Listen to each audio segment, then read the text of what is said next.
Welcome to the next episode of Fin School by 5 paisa. आज हम बात करेंगे कैश फ्लो स्टेटमेंट के बारे में। हर बिजनेस में कुछ अमाउंट का इनफ्लो होता है और कुछ अमाउंट का आउटफ्लो। इनफ्लो यानी कि money that comes in and outflow होता है यानी कि मनी दैट इज पेड। अब ये इनफ्लो और आउटफ्लो की एक समरी बनती है जिसे कैश फ्लो स्टेटमेंट बोलते हैं। बेसिकली पिछले साल के कंपैरिजन में आपका कैश बैलेंस ऊपर गया या नीचे, ये एनालिसिस आप कैश फ्लो स्टेटमेंट से कर सकते हैं। चलिए अमृतालय चाय आउटलेट का ही एग्जाम्पल ले लेते हैं। तो इसमें जैसे कि लास्ट एपिसोड में हम समझ रहे थे कि आप जो आउटलेट रन करेंगे तो जो भी चाय की सेल होगी वो आपकी कमाई होगी, मतलब कस्टमर ने आपको पेमेंट की है तो ये हुआ आपके बिजनेस का कैश फ्लो इनफ्लो। वैसे ही जब आपने एक्सपेंसेस पे किए to the milk supplier and groceries for chai तो ये हुआ आपके बिजनेस का कैश आउटफ्लो। तो सेल्स माइनस एक्सपेंसेस ये एक टाइप का इनफ्लो हुआ। अब अगर आपने अमृतालय चाय की आउटलेट स्टार्ट करने के लिए लोन लिया था तो वो लोन हुआ इनफ्लो ऑफ मनी, क्योंकि बैंक से पैसा बिजनेस में आया। और अगर आपने बिजनेस से प्रॉफिट कमाने के बाद लोन वापस पे कर दिया तो वो हुआ कैश आउटफ्लो, क्योंकि पैसा बैंक को वापस चला गया। ये एक टाइप का इनफ्लो एंड आउटफ्लो हुआ जो फाइनेंसिंग से रिलेटेड है। अब समझते हैं कैश फ्लो स्टेटमेंट के कंपोनेंट्स के बारे में। ये कंपोनेंट्स 3 पार्ट्स में डिवाइडेड होते हैं। A, cash flow from operating activities, यानी कि inflow minus outflow of all income and expenses related to the operation of business. Business का ऑपरेशन है चाय बेचना, तो sales from chai minus all expenses जो ऑपरेशनल है वो आपको बताएगा कि net cash flow from operating activities कितना है। जब ये कैलकुलेट करना होता है तो actual balance sheet and income statement से तो इसको कंस्ट्रक्ट करने के लिए आपको ये करना पड़ेगा।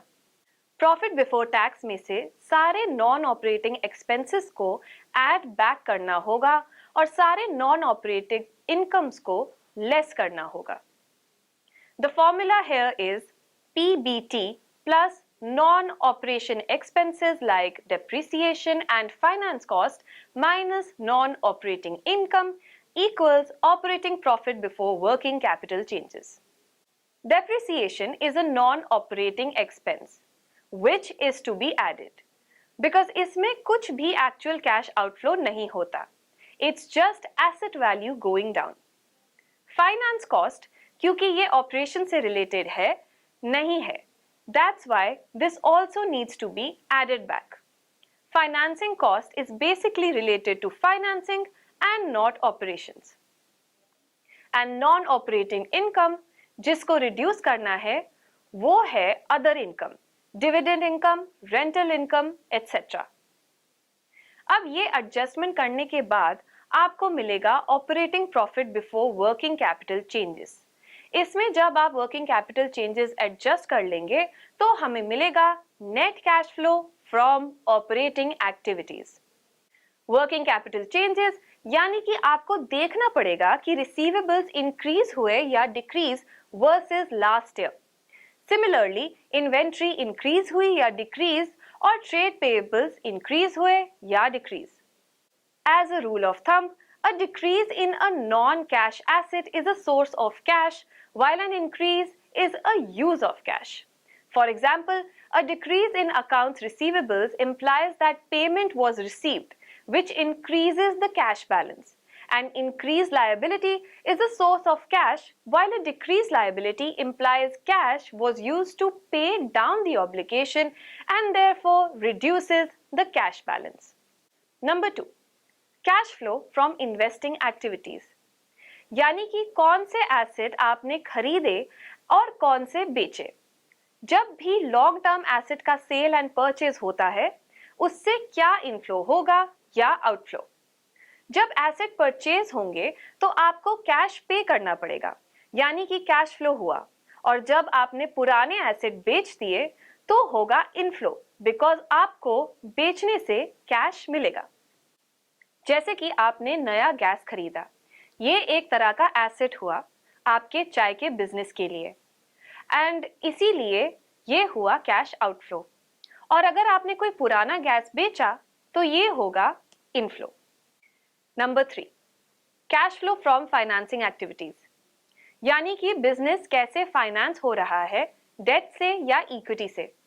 जब पैसा आ रहा है कंपनी के पास ईदर थ्रू डेट और इक्विटी, इट्स एन इनफ्लो।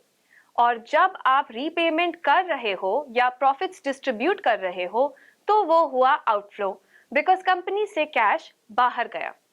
जैसे कि लोन लेना is an inflow and increases your cash, and loan repay करना is outflow and decreases your cash. वैसे ही अगर आप शेयर होल्डर को डिविडेंड डिस्ट्रीब्यूट कर रहे हैं तो ये है कैश आउटफ्लो, बिकॉज कंपनी का कैश बैलेंस रिड्यूस होता है इससे। एक इंपॉर्टेंट कैश फ्लो एलिमेंट है फ्री कैश फ्लो, यानी कि फ्रीली अवेलेबल कैश फ्लो, जो इन्वेस्टर्स को डिस्ट्रीब्यूट किया जा सकता है।